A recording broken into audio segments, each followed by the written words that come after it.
नमस्कार। आज हम एक बहुत ही खास रचना की गहराइयों में उतर रहे हैं जो करोड़ों लोगों के लिए आस्था का प्रतीक है, हनुमान चालीसा। जी नमस्कार। बिल्कुल, हनुमान चालीसा 16वीं सदी की रचना है ये।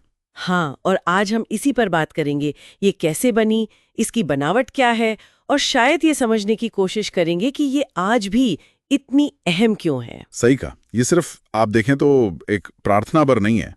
ये तुलसीदास जी की भक्ति, उनकी सोच और उस पूरे दौर का एक अक्स है। बिल्कुल।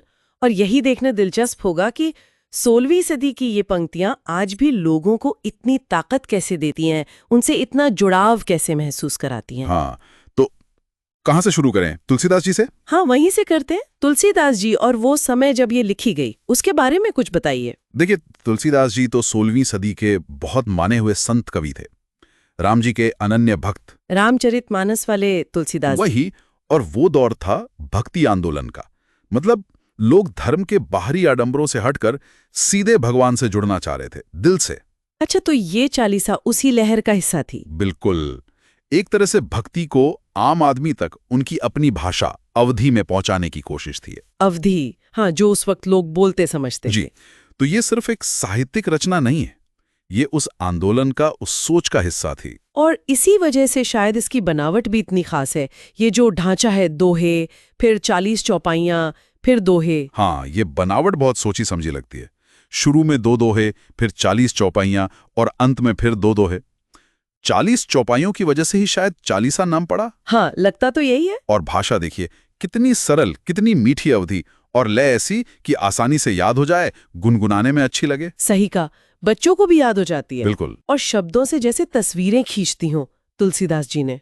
बहुत प्रभावशाली। वाकई, बनावट तो है ही खास, पर इसका असली जादू तो शायद इसके अर्थ में है। जैसे शुरू के दोहे हैं। हाँ, श्री गुरु चरण सरोज रज से जो शुरुआत होती है, वो एक तरह से मन को तैयार करती है। गुरु का और फिर हनुमान जी का ध्यान। और फिर बुद्धिहीन तनु जानी के। इसमें भक्त खुद को विनम्र दिखाता है, कहता है कि मैं अनजान हूं, मुझे बल, बुद्धि, विद्या दीजिए। ये सीधे भक्त को हनुमान जी से जोड़ता है।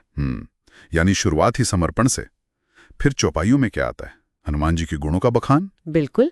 पहली कुछ चौपाइयों में ही उनके रूप, उनकी शक्ति, महावीर विक्रम बजरंगी, उनका ज्ञान, उनके गुण बताए गए हैं। लेकिन चालीसा का सबसे बड़ा हिस्सा तो उनके कामों पर है, खासकर राम जी के लिए जो उन्होंने किया। हाँ, वही तो इसका दिल है। वो जो रामायण के प्रसंग है, समुद्र लांघना, सीता जी का पता लगाना, संजीवनी बूटी लाना। राम काज करीबे को आतुर। एग्जैक्टली, यही भाव सबसे ऊपर है। ये सिर्फ कहानी सुनाना नहीं है, ये दिखाता है कि बिना किसी स्वार्थ के सेवा करना, राम के काम के लिए हमेशा तैयार रहना, यही भक्ति का सबसे ऊंचा रूप है। और ये भक्ति आंदोलन का मूल विचार भी था शायद, कर्मकांड से ज्यादा भाव और सेवा पर जोर। जी हाँ, बिल्कुल, निस्वार्थ सेवा। एक और बात जो मुझे हमेशा आकर्षित करती है, वो ये कि इसमें राम जी खुद हनुमान जी की इतनी प्रशंसा करते हैं। तुम मम प्रिय भरत ही संभाई। बहुत अच्छा पॉइंट है ये सिर्फ हनुमान जी की बड़ाई नहीं है, ये दिखाता है कि ईश्वर की नजर में सच्ची निस्वार्थ सेवा और भक्ति का मोल कितना ज्यादा है। मतलब ये सिर्फ हनुमान जी का सम्मान नहीं, बल्कि सेवा और समर्पण के आदर्श को स्थापित करना भी था। हाँ, कह सकते हैं, ये एक तरह से उस मूल्य को रेखांकित करता है। कमाल है। और फिर आगे चालीसा हनुमान जी के प्रभाव को कालजयी बताती है। चारों जुग पर ताप तुम्हारा। सही। ये जो चौपाइयां हैं 33-36, ये बताती हैं कि उनका प्रभाव युगों युगों तक है। वो भक्तों के रक्षक हैं। संकट कटे मिटे सब पीरा। ये पंक्तियां तो जैसे सीधे दिल में उतर जाती हैं। बिल्कुल, इनमें एक भरोसा है, एक आश्वासन।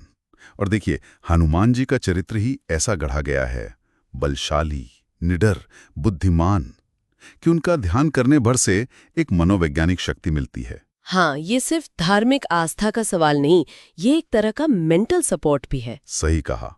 और आखिर की चौपाइयां तो सीधे सीधे इसके पाठ का फल बताती हैं, है ना? हाँ, वो जो 7 बार पाठ कर कोई, छूटे ही बंधी महासुख होए। जी, ये साफ तौर पर कहती हैं कि श्रद्धा से पाठ करने वाले की तकलीफें दूर होती हैं, सुख मिलता है। ये इसे सिर्फ पढ़ने की चीज नहीं, एक आध्यात्मिक क्रिया बना देता है। और फिर अंत में तुलसीदास जी की अपनी विनम्रता। बिल्कुल, वो कहते हैं कि मैं तो दास हूं, मुझ पर कृपा कीजिए। ये उनकी विनम्रता दिखाता है कि सब कुछ हनुमान जी की कृपा पर ही निर्भर है। तो अगर हम देखें, इससे सीखने को क्या मिलता है? क्या मुख्य बातें हैं जो चालीसा हमें सिखाती है? देखिए, सबसे पहले तो अटूट भक्ति, ईश्वर में पूरा विश्वास, फिर डर से मुक्ति, हिम्मत और साहस। शक्ति और ऊर्जा भी, शारीरिक और मानसिक दोनों। हाँ, ऐसा माना जाता है। ज्ञान और बुद्धि में बढ़ोतरी, विवेक का जागना, और जैसा कहा, बाधाओं का निवारण। जीवन की मुश्किलों से लड़ने की ताकत। जी, और हनुमान जी का जीवन हमें विनम्रता सिखाता है, बिना किसी स्वार्थ के सेवा करना सिखाता है। और सबसे जरूरी शायद, मन की शांति, सुकून। बिल्कुल, तनाव कम करने में मदद। और ये सब इतनी सरल भाषा में कहा गया है कि हर कोई इसे समझ सकता है, अपना सकता है। यही इसकी सबसे बड़ी खूबी है। सच में, तो कुल मिलाकर हनुमान चालीसा सिर्फ धार्मिक पंक्तियां नहीं है, ये भक्ति, शक्ति, साहस और मन की शांति का एक गहरा स्रोत है। बहुत ही सरल शब्दों में बहुत गहरी बातें। हाँ, और अंत में सोचने वाली बात यह है कि कैसे 16वीं सदी में रची गई ये पंक्तियां अपनी सादगी और गहरे भाव के कारण आज भी अनगिनत लोगों के लिए एक मनोवैज्ञानिक संबल बनी हुई हैं। मुश्किल वक्त में हिम्मत देने वाली, शांति देने वाली और रोजमर्रा की जिंदगी में एक राह दिखाने वाली। बिल्कुल, आस्था और जीवन के बीच एक पुल की तरह, जो सदियों बाद भी उतना ही मजबूत खड़ा है।